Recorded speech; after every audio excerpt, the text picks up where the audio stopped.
All right. So next question here. Hope that answers your question. Let me see. Larry says also, um, thought the lowly people like myself were relatively unaffected as for the losing jobs, etc. But competition for jobs changed.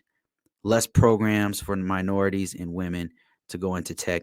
I would say one of the things that changed from one administration to another for sure is the upper leadership changes.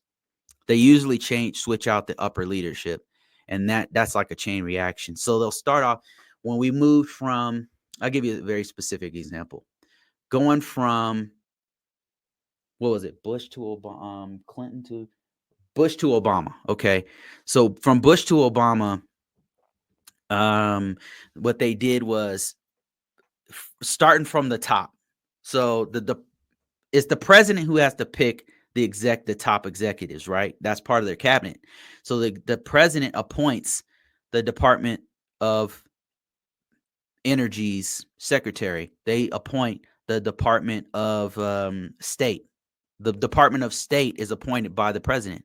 Their whole cabinet has to be chosen by the president. And then what happens is that person at the top, the Secretary of Defense, the Secretary of State, and all the other secretaries, high level execs, very powerful positions, they begin to appoint people underneath them, a deputy, a staff around them, to help them out, secretaries and all that kind of stuff. They appoint or hire people under them. So their upper level staff does change from one organization to the next. But to do stuff like I'm doing, like information system security officer work, doing the system security plan, I'm in the weeds, right? Those types of, that's different. Like they're not going to go that deep to switch out everybody. Now, what might happen, what I do notice now, here's a big change, is that some companies win big because you know what kind of situation we live in here, and that's under any administration, is that it's run by companies. It's influenced heavily, I should say. It influenced heavily by companies, special interest groups. I give you if you don't believe me, specific example would be when Bush was in office and we had all these wars, and you had KBR, Halliburton, and a whole bunch of other global security companies get all of the no contest contracts and stuff. And then under Clinton and under Obama, Google did really well. They start getting contracts with the government and stuff.